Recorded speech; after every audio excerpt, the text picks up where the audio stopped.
Hello and welcome back to Wyoming Watch from the Wyoming Tribune-Eagle. I'm Noah Zahn, your state government reporter here. This week we'll be discussing a double homicide that occurred in Cheyenne in 2015 at the Coin Shop in downtown. After a few months of initial investigation, the case went cold. However, it heated up again last summer when a man was arrested in connection to the case. That man was Douglas Smith, who made the initial 911 call for the incident.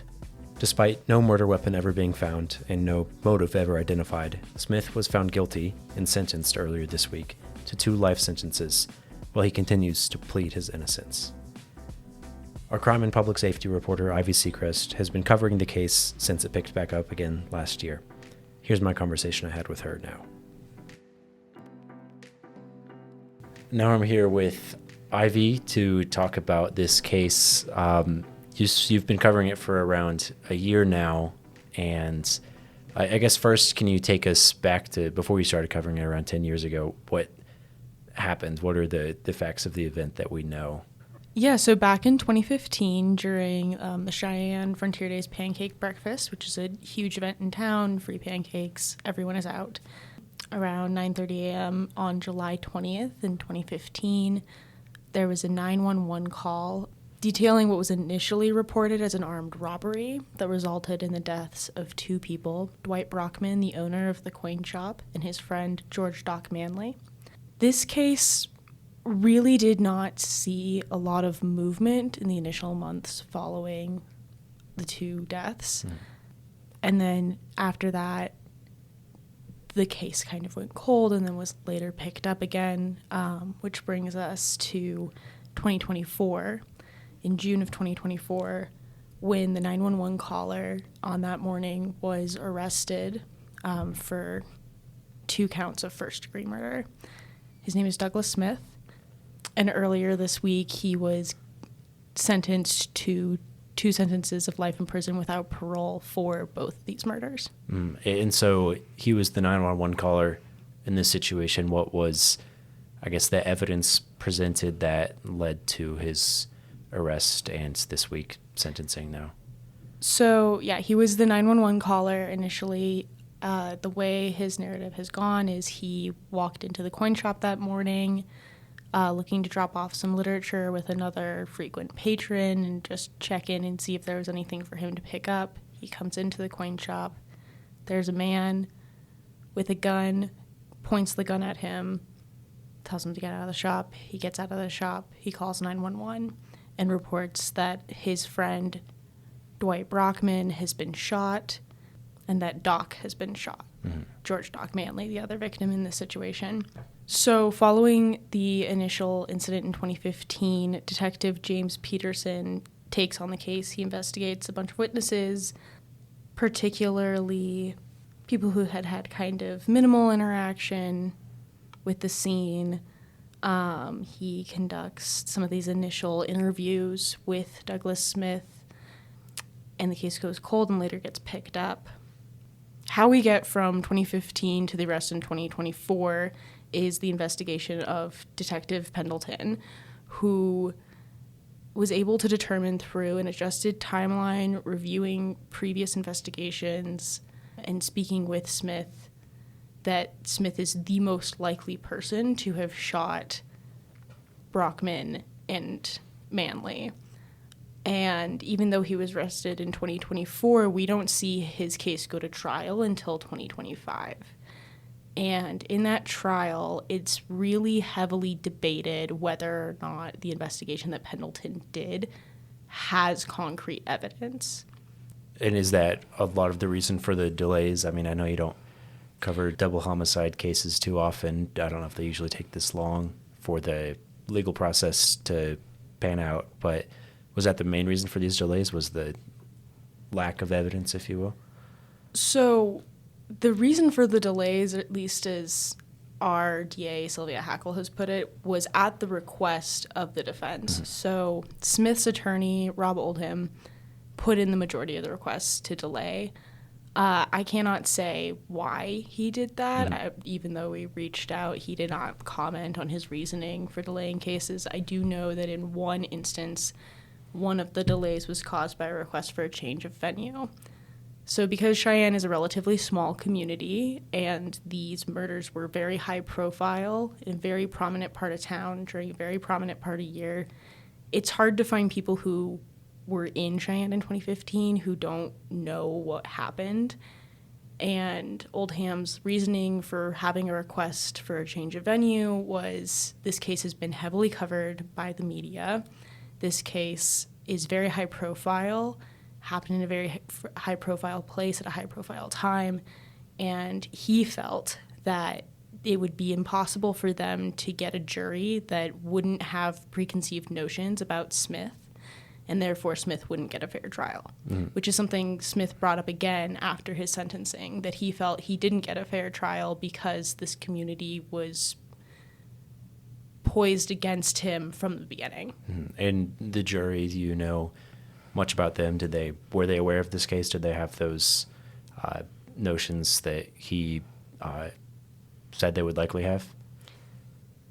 I can't speak too much to jury selection, Sure. but from observing the jury selection, I do believe that both Oldham and William Edelman, who is the attorney for the state, did their best to cross-examine all of the jurors and ensure that they were selecting 12 people who hadn't been keeping up with the story in the news, who weren't emotionally attached to people in the case or people on the outsides of this case, who, in some cases, making sure that they weren't people who had their own experiences with murder trials that would maybe make it difficult for them to look at this objectively. I obviously can't disclose any details about members of the jury, but I do know that the attorneys did their best to ensure that those were aspects of this jury. Regardless, we end up with Smith being convicted by a 12-person jury and ending up with 2 life sentences without a chance of parole, which is the most severe consequence allowable by law. Mm-hmm. And you mentioned earlier, you talked about the evidence. Can you tell me what evidence was presented that led to this decision from the jury? So the jury doesn't give a statement saying, oh, this is what tipped the scales for us, but I can tell you what was presented in court. Yeah. So Smith has remained in contact with detectives since 2015.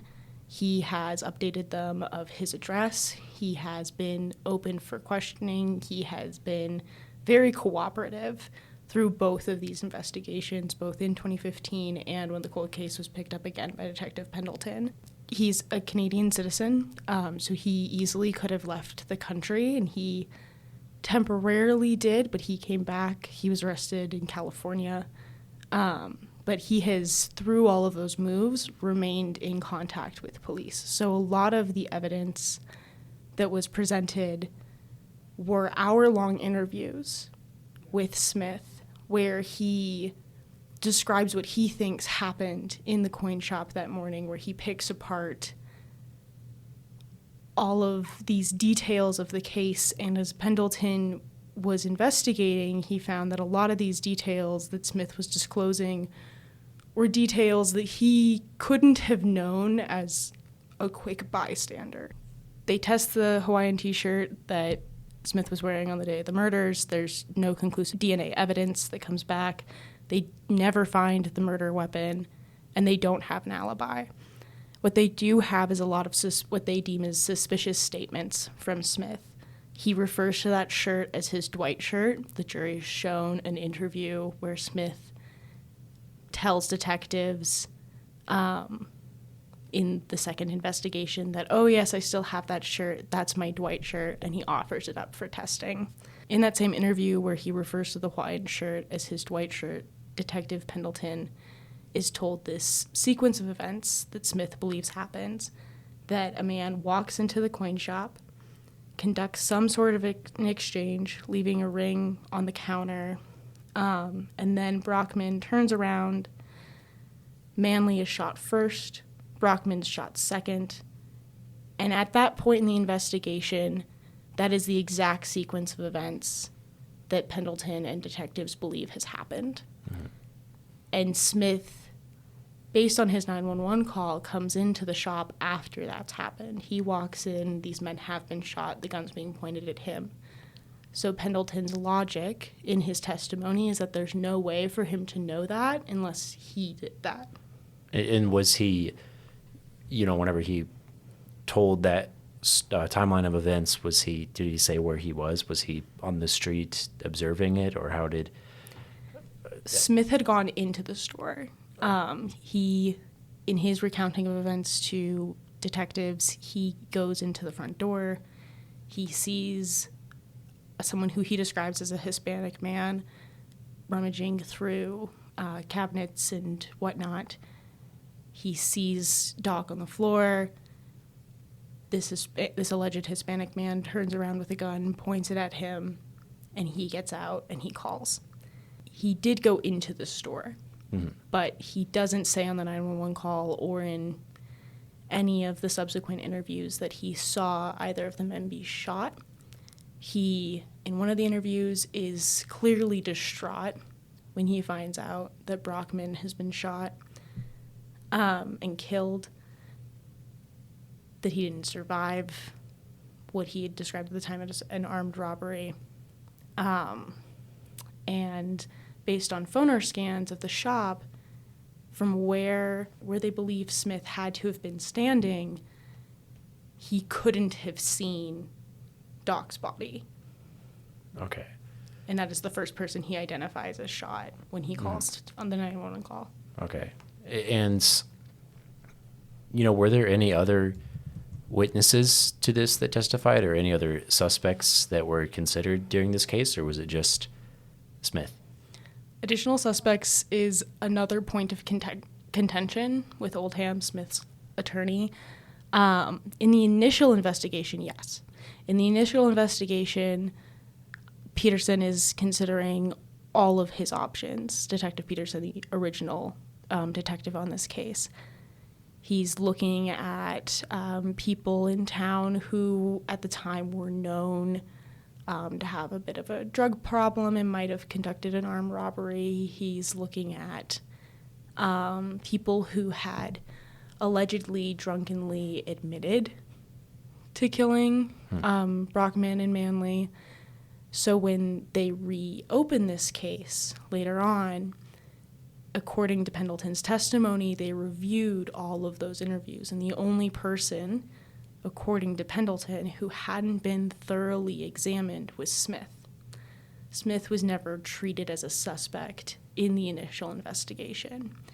Now, Edelman, who represents the state in this case, really hammers home to the jury that this means that they'd already exhausted all their other avenues, and the one person they hadn't looked into does look suspicious from the details that he remembers from that day, from the sequence of events he believes to have happened, from his referring to the Hawaiian shirt as his Dwight shirt, and all of those things. Oldham really hammers home to the jury that just because the initial investigation did not find these alternative suspects to be guilty or to be valid suspects doesn't mean that the new investigation shouldn't have looked into them. And they didn't. Pendleton admits on the stand that they did not look into these alternative suspects a second time around. And whenever Douglas Smith was sentenced, can you tell me a bit about what he said, or maybe some actions he might take going forward? Yes. So sentencing, contrary to common belief, sentencing is not the end of the legal process. Even though he was found guilty by a jury of 12, even though he was sentenced to the maximum penalty allowable by law in the case of first-degree murder, Smith still has the avenue to appeal. And in a sort of unique turn, Smith chose to give his own victim statement at his sentencing. So these sentencings are set up so that the family members can tell the judge how the crime impacted them. In this case, that looked like a lot of Brockman's family coming forward, talking about the pain that his son, David, feels running the shop now to stand and work where his father was shot and killed. That looks a lot like grandchildren coming forward and talking about not having the patriarch of their family around anymore, talking about not having new family members ever getting to meet Brockman. That means the family coming forward talking about how they believe that the loss of Brockman led to his wife's death later on, that she kind of gave up. But uniquely in this case, it also means Smith coming forward and giving a victim statement because he has maintained that he didn't do this throughout this whole process. He at no point has admitted guilt, and he gave a victim statement as how he sees himself, someone who has just lost two friends and is now being wrongfully convicted of their murders. And he makes it very clear in that statement that he will be pursuing an appeal. So in the state of Wyoming, that means appealing the verdict to our state Supreme Court, which also acts as our Court of Appeals. And they will then review the evidence that was presented and determine if it was enough to convict him of 2 counts of first-degree murder. He also compared himself to some other individuals throughout history who have been wrongfully convicted of murder and made this point to say that he believes that he believes that larger national media outlets will pick up this story and do some sort of investigation and find him to be innocent, because he has maintained this stance of innocence. And to be clear, he's been convicted of 2 counts of first-degree murder. He has been sentenced to 2 life sentences in prison without chance of parole. He is in his 70s. His attorney told the court that really whether he's forced to serve these 2 life sentences concurrently or consecutively, so at the same time or one after the other, he is very likely going to die in prison. And so to be clear, he has been convicted of this crime. At this point in the legal process, he is being treated as the person who did murder Brockman and Manley in 2015. But he very, very adamantly in his own victim statement maintained that he did not do this. Mm-hmm. So following his sentence, he has 30 days to file that appeal, which he says he will do. And what that means for the general public is keeping an eye out for this appeal, seeing which way the Wyoming Supreme Court leans based on this evidence. They will be, I believe, presented all of the evidence that was filed with the court through Smith's initial trial, and we'll just have to wait and see what they determine. Yeah. Great. Thank you, Ivy. Appreciate you coming and chatting about this. I know covering that, I'm sure, is very heavy, very tiring, but also very important. So thank you for doing that. And keep checking wyomingnews.com for updates on that appeal process if that comes. Now we're going to shift to a roundup of some events coming up in Cheyenne and Laramie County this week. Our arts and entertainment reporter Taylor Staples is out right now, so I'll be bringing those to you. Today, August 15th, the End of Summer Reading Challenge celebration is happening from 1 to 4 p.m. at the Pine Bluffs Library branch. There's also a celebration at the Burns branch from 2 to 5 p.m. Also, the very last Fridays on the Plaza of the summer takes place with headlining band The Wallflowers and Aaron Lee Tassian at the Cheyenne Depot Plaza. On Saturday, August 16th, there's a Snowy Range birding hike field trip starting at 7 a.m. at the Libby Lake picnic area. Everyone will meet at the Cheyenne Botanic Gardens for that. Also, open tours of the Hero Habitat Gardens from 9 a.m. to noon at various locations, including Bella Fuoco. Then, the library is hosting an end-of-summer foam party at 10 a.m., And Cats and Coffee Connections has Cat Bingo from 1 to 3 p.m. And finally, for Saturday, in the late afternoon, Cars, Cigars, and Guitars Under the Stars has their fundraiser from 3 to 5 p.m. at the Cheyenne Frontier Days Exhibition Hall. On Sunday, August 17th, the 5th annual Blue Car Show commences from 10 a.m. to 2 p.m. at the Blue World headquarters, and Cats and Coffee Connections has a pottery painting event from 1 to 3 p.m. Also, the 3rd annual Friends of the Cheyenne Botanic Gardens mini golf tournament will be from 1 to 6 p.m. at the Putt Hut.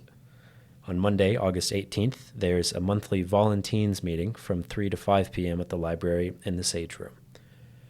On Tuesday, August 19th, Disney's Planes will play from 6 to 10 p.m. at Civic Commons Park. Then the last Cheyenne City Band concert of the summer takes place at the Lions Park Brimmer Amphitheater at 7 p.m. The theme for this last concert is jazz. On Wednesday, August 20th, chair yoga and poetry will be hosted from 11 to 11:40 a.m. at the library. Also, the Cheyenne Creativity Center has an open studio from 5:30 to 7 p.m., and the Pine Bluffs Library Branch has a paint party for teens and adults from 5:30 to 7:30 p.m. Finally, on Thursday, August 21st, there will be a quilt show from 3 to 7 p.m. at the First United Methodist Church, as well as a teen writing club meeting at the library from 4 to 5 p.m. and a sketchbook session workshop from 5:30 to 7 p.m. at the Cheyenne Botanic Gardens. For the full list of events, go to wyomingnews.com/calendar. And before we close out today, here's a recap of some of our top stories and headlines from the past week. Air Force authorities have arrested an airman in connection with the July 20th death of service member Airman Braden Levin. An individual who was suspected of making a false official statement, obstructing justice, and committing involuntary manslaughter has been arrested, though their identity has not been released.